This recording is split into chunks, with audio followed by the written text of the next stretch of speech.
If you ask me, being woke, is it good or bad? I would say it depends on what you woke up to and what you do while awake.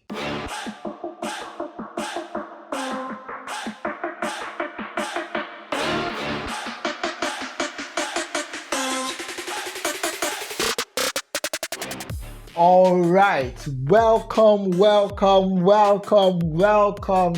AJ Sports with Ezekiel. And Ezekiel, thank you so much for coming around. I hope that you will definitely be impacted by all that you listen to on this very episode of AJ Sports with Ezekiel. Hi everyone, welcome to another episode of AJ Sports with Ezekiel. How have you all been doing? How has the month been for you as well?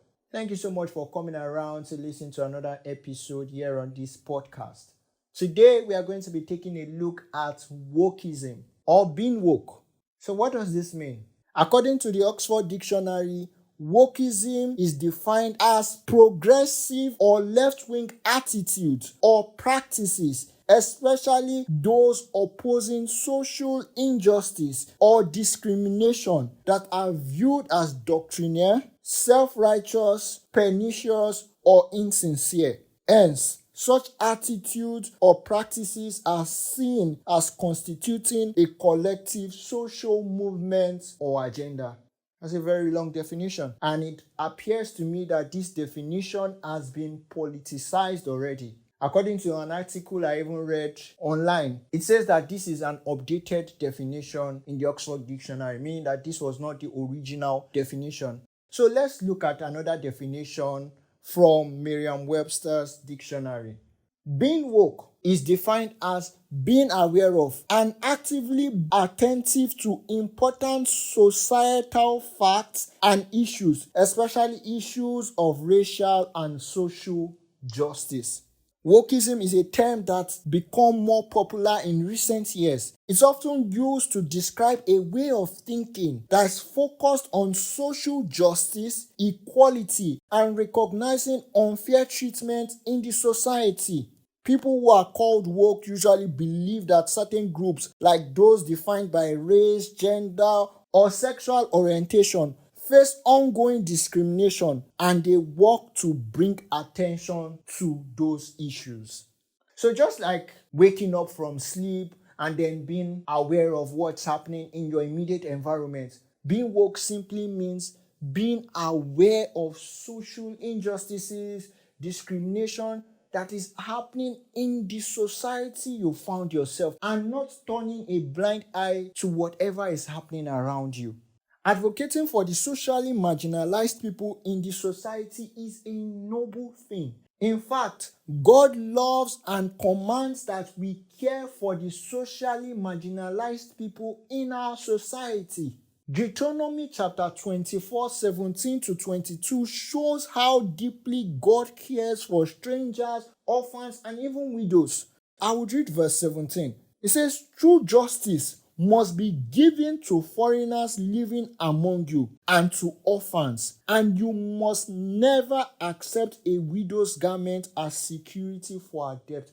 And if you read the remaining verses, it shows how deeply God cares for providing for the needs of orphans and widows from the abundance of other people's farm produce. This was also important in the time of the early church, because when you read Acts chapter 6, it contains a narration of an event that happened where there were some Hellenistic Jews who complained that their widows were being discriminated when it came to serving food. And so the apostles came together and decided to appoint 7 deacons who will be in charge of distributing food and serving the people. So it's very important that we advocate for people who are socially marginalized, discriminated, or injustices are happening against them constantly. It's very important that we advocate for such people. Social discrimination and injustices have continued to happen over time for various reasons. One of which is that some groups of people view other groups of people as being inferior or less than human. And this is what was responsible for the Holocaust, the killing of European Jews during World War II between 1941 to 1945. So different people are discriminated for various reasons. Maybe it's their race, their ethnicity, their gender, their physical disability, or their financial status. There's so many reasons why people are being discriminated. In fact, anything that makes somebody different from other people could be used as a means of discriminating against such person. Hence, there is need for people to advocate for social justice, equality, and an end to discrimination against anyone or any group of people. Thankfully, things have begun to change and improve even as more and more people go out there to advocate, whether it's for women, whether it's for people living with disability, whether it's for the blacks. Things are beginning to change. For instance, women are given more opportunities, platforms, spaces in places that were once restricted to only men. Spaces in the social, political, economic, and even religious sectors.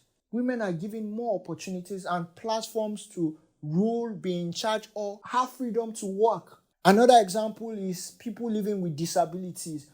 People living with disabilities are given special privileges and opportunities are created for them to thrive and succeed in this society. On the other hand, some of these social issues and discriminations have been politicized. They've been used as political tools to help bolster a political candidate or a political party, which shouldn't be so at all. Some of these social issues are believed to be systemic in nature, meaning it's believed that the government, maybe the ruling government, the policies they make, the existing laws of the country, cause or contribute to the social injustice and the discrimination that we have in our society. And to some extent, it's true. However, social injustices and discrimination happening against any group of people should be of concern to political leaders, whether you're a current or aspiring leader. It should be a thing of concern to you. But then it becomes dynamic when different people or social groups begin to advocate for social values that are morally and socially harmful to the people in the society. Some of these issues include women's rights to abortion, LGBTQ plus acceptance or identity and gender affirmations. There are so many other ones. But these are issues that are not morally accepted and have a lot of harmful social influence on the society. But then there are lots of political leaders, social groups, people giving various opinions, doing various things on both sides of these social issues. However, it's beginning to feel like no matter which side you're on, no matter your opinion, no matter your action, people don't really care for the main people that are being affected by these social issues. It's like fighting in the case of abortion, whether you're pro-life or you're pro-choice, and you don't really care for the women and the babies and their individual struggles concerning abortion. Or it's like speaking about the LGBTQ plus, whether it should be accepted, it should not be accepted, and then you do not really care for people who are struggling with gender dysphoria. Now, I'm not saying this is how it is for everyone who speaks or does something that people don't care at all.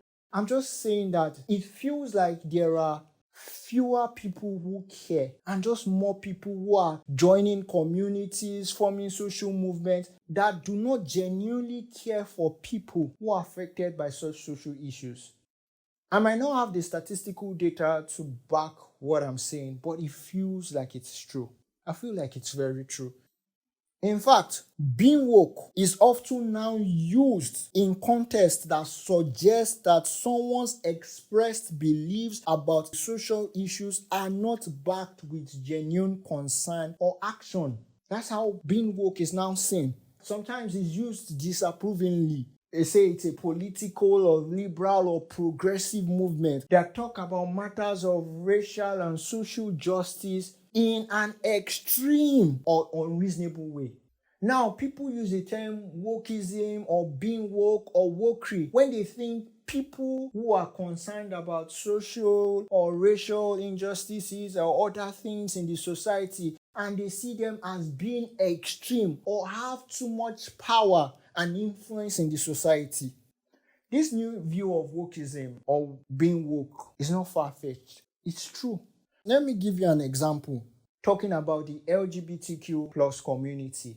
A while back, being gay or being a lesbian was not something people would publicly make known. No one will say, oh, I'm sexually attracted to someone of the same sex.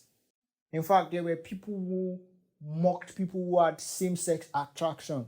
Now, I'm not saying this was good. It was not good at all.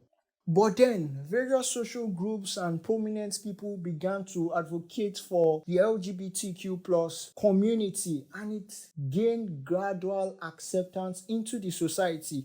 But you see, a major win for the LGBTQ plus community is when same-sex marriage was legally accepted. And it's accepted in different countries of the world. So many Western countries or developed countries allow same-sex marriage by law. Even now, it has far-reaching acceptance where even political leaders of countries declare a whole month, the month of June, for celebrating the LGBTQ plus community. They call it the Pride Month. And this is where it's beginning to go up higher on another level, where more and more laws are being implemented to ensure that the LGBTQ community are not just voluntarily accepted in the society, but mandatorily accepted. In fact, speaking against them can be seen as hate speech, even down to parenting and families, where a parent must affirm the gender that their child have chosen, whatever pronouns they've chosen. Which leads me to the educational system, where children are no longer taught there are two genders but multiple genders, and there's now a long list of pronouns. It's also affected the medical space, where now some medical facilities or hospitals, they no longer assign gender of child at birth. The grown-up child will decide whatever gender they belong to and be affirmed for their choice. Things are beginning to change. And it's not just in the LGBTQ plus community. Even in women's rights for abortion, things are beginning to happen. And when you speak against them, you're accused of hate crime, of hate speech, of being bigotry, which leads to you being cancelled or shunned in the society, which we'll be talking about in our next episode on cancel culture. You see, it now looks like a case where the oppressed have become the oppressors. This doesn't mean that advocating for social justice, people to be treated fairly and rightly, or an end to discrimination against people or groups of people is wrong. What's important is that whatever you are advocating for is morally and socially right and not harmful to anyone in the society.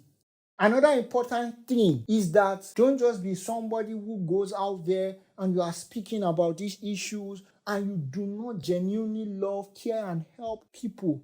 Don't fall into that category. Genuinely love, care, and help people that you're advocating for. So if you ask me, being woke, is it good or bad?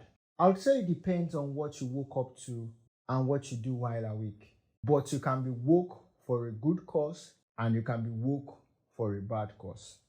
I mean, even my pastor, Pastor Kenneth of the Vivified Church, would joke that God doesn't want you to be woke to the progressive culture in the society, but God wants you to be woke to the things of the Spirit.